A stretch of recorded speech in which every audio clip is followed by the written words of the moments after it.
গলায় কিছু আটকে গেলে কি করবেন? চকিং ফার্স্ট এড।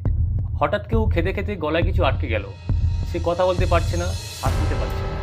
আপনি কি জানেন তখন কি করবেন? 1 মিনিট দেরি মানেই জীবন বিপদে।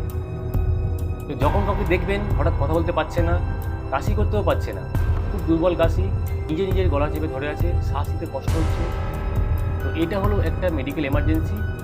কি করবেন তখন? যদি অ্যাডাল্ট পেশেন্ট হয় তখন কি করবেন? রোগীকে জিজ্ঞাসা করুন আপনি কি শ্বাস নিতে পারছেন, এবং রোগীকে সামান্য সামনে ঝুঁকান, পিঠের কাঁধে মাঝে 5 বার জোরে জোরে চাপড় দিন।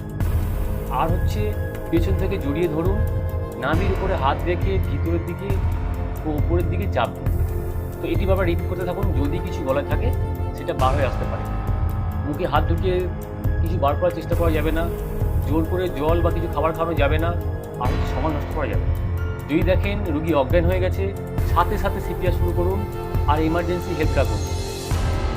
ভিডিওটি শেয়ার করুন, কারণ জরুরি সময়ে সবাই যেন জানে কী করতে হবে। ধন্যবাদ।